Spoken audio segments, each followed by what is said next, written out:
आज हम यहां पर दो इंपॉर्टेंट एलिमेंट्स को पहले क्लियर करेंगे, क्योंकि रिसर्च की कितनी सारी चीजें आपको इस सिंगल चार्ट से क्लियर हो जाएंगी। प्लीज अब बहुत ध्यान से समझना है आप लोगों ने, रिसर्च की बहुत सारी चीजें आप लोगों को इस सिंगल चार्ट से क्या हो जाएंगी, क्लियर हो जाएंगी। मैं इस चीज को लिखता हूं पॉजिटिविज्म और इसको लिखता हूं पोस्ट पॉजिटिविज्म। एक मैं पॉजिटिविज्म लिखता हूं, एक लिखता हूं मैं पॉजिटिविज्म, एक लिखता हूं पॉजिटिविज्म और एक लिखता हूं पोस्ट पॉजिटिविज्म। अब एक बार समझने की कोशिश कीजिए। सपोज करो मैंने लिखा किसी वर्ड के साथ पोस्ट लगाने का मतलब क्या होता है, कौन बताएगा? अगर मैं किसी वर्ड के साथ पोस्ट लगा देता हूं तो उसका मतलब क्या बन जाता है, कौन बताएगा? कमेंट्स में बताइए जल्दी से। कौन बच्चा बताएगा मुझे कि किसी वर्ड के साथ जब मैं पोस्ट लिख देता हूं, किसी वर्ड के साथ पोस्ट लिख देने का मतलब क्या होता है?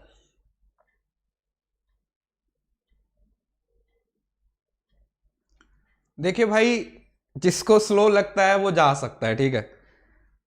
पढ़ने के लिए आए हो तो हमारे हिसाब से पढ़िए, ठीक है।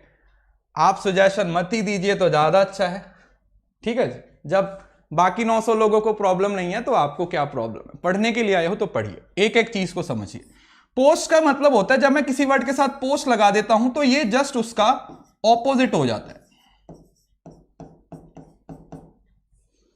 ये उसका ऑपोजिट हो जाता है। मतलब स्टार्टिंग में कुछ चीज और है और दूसरी चीज कुछ और हो जाएगी। इसका सीधा सा मतलब क्या हो जाएगा कि जो पॉजिटिविज्म है, अगर मैं इसको इसके ऑपोजिट कर दूंगा तो ये क्या बन जाएगा, ये पोस्ट पॉजिटिविज्म बन जाएगा। पहली बात, किसी बच्चे को इस बात में कोई दिक्कत? Is it clear to everyone? इसमें तो किसी बच्चे को कोई दिक्कत नहीं है कि अगर मैंने पॉजिटिविज्म के साथ पोस्ट पॉजिटिविज्म लगा दिया तो इसका सीधा सा मतलब क्या होगा कि ये जो चीज बोलेगी ना, ये बिल्कुल उसके ऑपोजिट बोलेगा, ये बिल्कुल उसके ऑपोजिट हो जाएगा। ठीक है जी, इसमें तो किसी बच्चे को कोई दिक्कत नहीं है।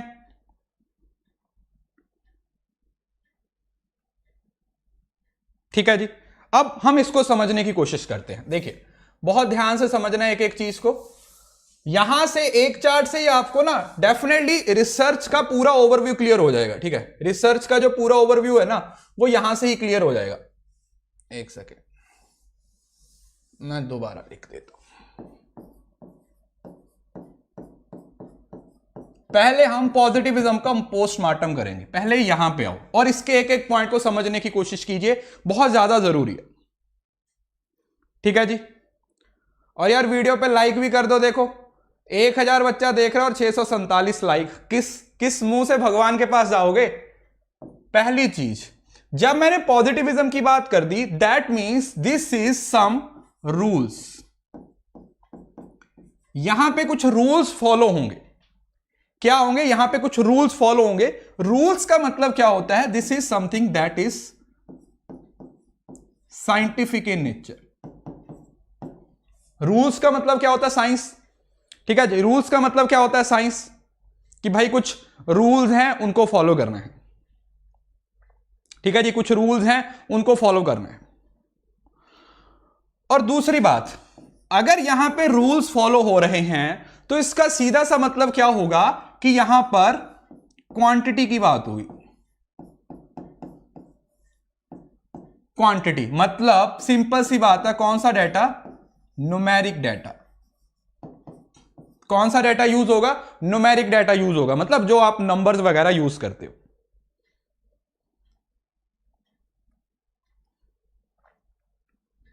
ठीक है जी, क्वांटिटी जो नंबर वगैरह आप यूज करते हो।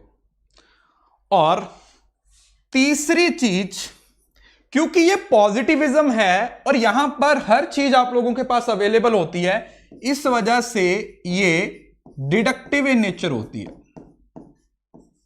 This is deductive in nature. क्या हो जाएगी? डिडक्टिव इन नेचर हो जाएगी। और डिडक्टिव का दूसरा नाम क्या होता है बेटे? स्ट्रक्चर्ड। स्ट्रक्चर्ड, एक सेकंड, डिडक्टिव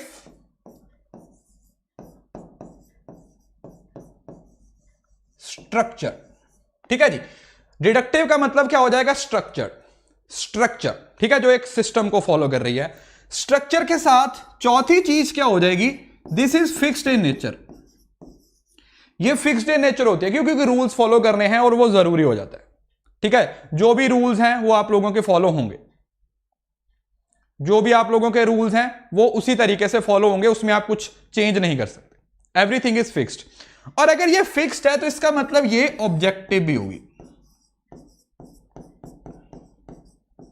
अगर ये फिक्स है तो इसका सीधा सा मतलब क्या है? ये ऑब्जेक्टिव भी होगी।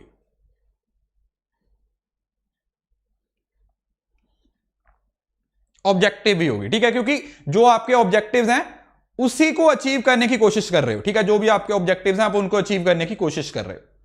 ठीक है जी, यहां तक समझ आ गया। अब ये कुछ फीचर्स हैं जो किसके अंडर आते हैं? जो पॉजिटिविज्म के अंडर आती है। 1 2 3 4 5 7 8 9। ठीक है, एक सेकेंड, ये आपके फीचर्स हैं। यहां तक पॉजिटिविज्म में किसी बच्चे को कोई दिक्कत है तो वो मुझे बता दीजिए।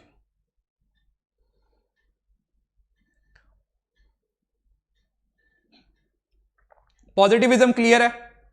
अब इसी को बेस बना के हम पोस्ट पॉजिटिविज्म को समझ सकते हैं। देखो, मैं आपको पहले बताया था कि ये एक चार्ट है ना, इससे रिसर्च की बहुत चीजें आप लोगों के सामने क्लियर हो जाएंगी।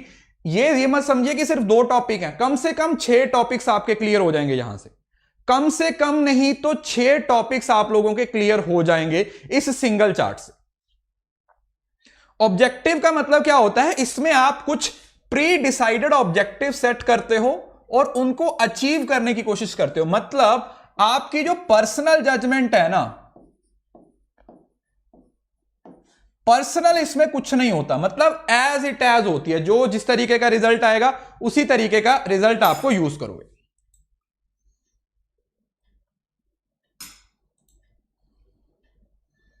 क्लियर है जी? उसी तरीके का रिजल्ट आप यूज करोगे, पहली बात। अब ये तो हो गया पॉजिटिविज्म। अब पॉजिटिविज्म आ जाए, साइंटिफिक रिसर्च आ जाए, रूल बेस्ड रिसर्च आ जाए, डिडक्टिव रिसर्च आ जाए, स्ट्रक्चर्ड रिसर्च आ जाए, फिक्स्ड रिसर्च आ जाए, ऑब्जेक्टिव रिसर्च आ जाए, आपने कंफ्यूज नहीं होना, सभी का एक ही मतलब है। सभी का एक ही मतलब है। अब अगर मैं इसके ऑपोजिट देखूं तो पहली बात, नो रूल। ठीक है जी, इन्हीं को बेस बनाएंगे कि कोई रूल नहीं है। पहली चीज तो यहां पे कोई रूल नहीं है। प्लस अगर ये साइंटिफिक है तो ये नॉन साइंस की बात करती है। नॉन साइंटिफिक मतलब यहां पर आपकी पर्सनल ऑब्जर्वेशन आएगी। यहां पे क्या आ जाएगी? आपकी पर्सनल ऑब्जर्वेशन आएगी। एग्जाम्पल पे भी आएंगे, टेंशन मत लीजिए, सब होगा, घबराइए मत, बस सुनते रहिए, बस सुनते रहिए। नॉन साइंटिफिक है मतलब जिसमें साइंटिफिक की बात नहीं की जा रही। दूसरा, अगर ये वाली रिसर्च क्वांटिटी बेस्ड थी तो ये किस पे बेस्ड होगी? Quality based. यहां पर कौन सा डाटा कलेक्ट किया जाएगा? क्वालिटेटिव डाटा यूज किया जाएगा। यहां पे जो डाटा यूज किया जाएगा वो क्वालिटेटिव यूज किया जाएगा, मतलब जो आप अपने हिसाब से किस सिलेक्ट कर रहे हो। ठीक है जी। तीसरा, अगर ये वाली डिडक्टिव थी तो ये क्या हो जाएगी? अब बोलोगे सर जी इंडक्टिव हो जाएगी। ये क्या हो जाएगी? ये इसके ऑपोजिट हो जाएगी, इंडक्टिव हो जाएगी। ये क्या हो जाएगी? इंडक्टिव हो जाएगी। और अगर न्यूमेरिक है तो ये नॉन न्यूमेरिक हो गया। ठीक है, दिस इज नॉन न्यूमेरिक। ये आपकी नॉन न्यूमेरिक हो जाएगी। अगर इंडक्टिव है तो अनस्ट्रक्चर्ड, कोई स्ट्रक्चर नहीं फॉलो हो रहा है, अनस्ट्रक्चर्ड है। जिस तरीके से आपको चीजें सही लगती हैं आप उस तरीके से चलाते रहो। जिस तरीके से आपको चीजें सही लगती हैं आप उस तरीके से चलाते रहो। अब अगर ये फिक्स्ड है तो सर जी ये नॉन फिक्स्ड हो जाएगी। बेटा नॉन फिक्स नहीं होता, फ्लेक्सिबल होता है। क्या हो जाएगी? फ्लेक्सिबल हो जाएगी। क्या हो जाएगी? फ्लेक्सिबल हो जाएगी। ठीक है, क्योंकि आप अपने हिसाब से क्या कर सकते हो, चीजों को चेंज कर सकते हो। आपके पास हमेशा चॉइस रहती है चीजों को चेंज करने की। और अगर ये ऑब्जेक्टिव है तो ये क्या हो जाएगी? ये हो जाएगी सब्जेक्टिव। ये क्या हो जाएगी? ये सब्जेक्टिव हो जाएगी। पहले तो ये अपनी कॉपी पे नोट डाउन कर लीजिए, उसके बाद आगे फिर हम इसको थोड़ा सा और कंटिन्यू करेंगे। ठीक है जी, यहां तक अगर समझ आ गया तो प्लीज एक बार बता दीजिए कमेंट करके। ठीक है जी,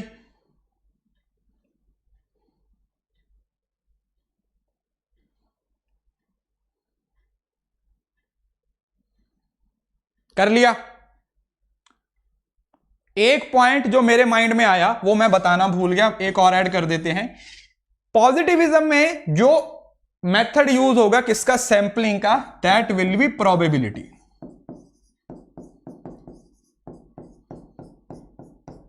प्रोबेबिलिटी मेथड। और यहां पर जो आएगा that will be non probability.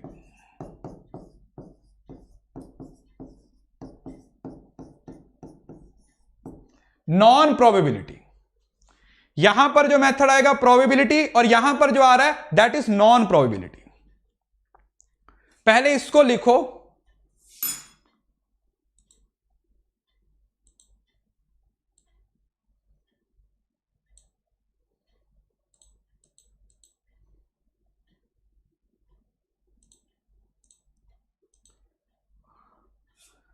Probability.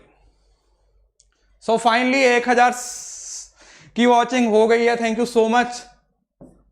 1000 बच्चा हो चुका है। ठीक है जी, चलिए अब प्रोबेबिलिटी हो गया और नॉन प्रोबेबिलिटी हो गया। अब इसका पूरा कंटेक्स्ट क्या होता है, आपको पेपर में क्वेश्चन कैसा पूछा जाएगा वो भी समझने की कोशिश कीजिए। बहुत जरूरी है, ठीक है, इस कंटेक्स्ट को समझना। मतलब ये सिंगल टॉपिक है ना, वो रिसर्च का मतलब बहुत मेजर पोर्शन कवर करता है। बहुत मेजर पोर्शन है वो कवर करता है। 1012 हो गए, चलिए कोई बात। अब इसको याद करने का एक बहुत सिंपल सा तरीका है जो मैं आप लोगों को यहां पे बताने वाला हूं। देखिए, अगर आपको पॉजिटिविज्म को याद रखना है और आपको हमेशा कंफ्यूजन होती है कि पॉजिटिविज्म क्या होती है, तो पॉजिटिविज्म में आप लोगों ने याद रखना है अब्बा नहीं मानेंगे। पहले लिख लो, बाद में बता देता हूं क्या लिखा। अब्बा नहीं मानेंगे, और नॉन प्रोबेबिलिटी या फिर पोस्ट पॉजिटिविज्म में आपने क्या लिखना है? जा सिमरन जी ले अपनी जिंदगी।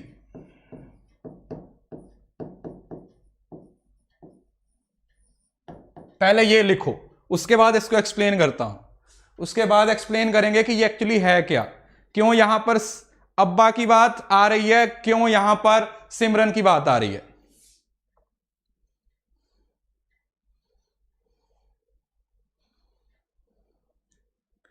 देखिए, अगर अब्बा नहीं मानेंगे, ठीक है, तो इसका सीधा सा मतलब क्या हुआ कि यहां पर जो बात हो रही है वो हो रही है अरेंज मैरिज की। Arrange marriage. कौन सी मैरिज? Arrange marriage. और यहां पर जब सिमरन को परमिशन दे दी अमरीश पुरी ने काजोल को कि जा जी ले अपनी जिंदगी, इसका मतलब यहां पर जो मैरिज है वो कौन सी है? वो लव मैरिज।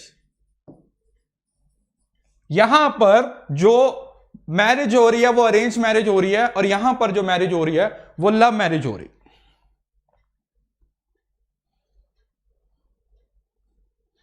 मतलब यहां पर आपके अब्बा नहीं मान रहे थे, यहां पर आपके अब्बा मान गए हैं। ठीक है जी, तो ये इस तरीके से आप लोग इसको याद रख सकते हो।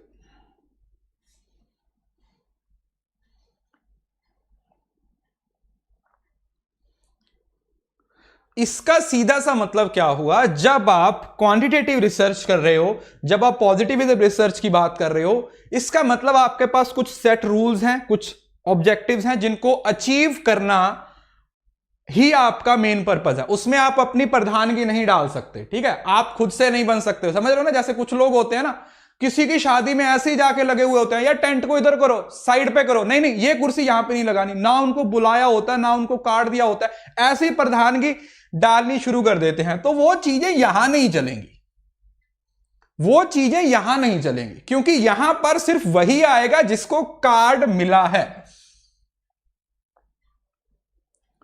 इसमें वही बंदा आएगा जिसको शादी का कार्ड मिला है, और किसी को तो एंटर ना होने देंगे। और जब मैं पोस्ट पॉजिटिविज्म की बात करता हूं, when ever I talking about post positivism, यहां पर कोई भी कुछ भी कर सकता है, समझ रहे हो ना। किसी भी शादी में जाओ, 3 इडियट फिल्म देखी है ना, खाली कार्ड देके आ जाओ, लिफाफा देके आ जाओ, कोई दिक्कत नहीं है, जितना मर्जी खाओ, है ना, सोच रहे हो ना, बिना शगन दुए 501 रुपए का सामान खा के आ जाते हो, वो आपका पोस्ट पॉजिटिविज्म होता है। That's the basic difference between positivism or post positivism. One of the most complex, one of the most important concept you will ever see in research aptitude.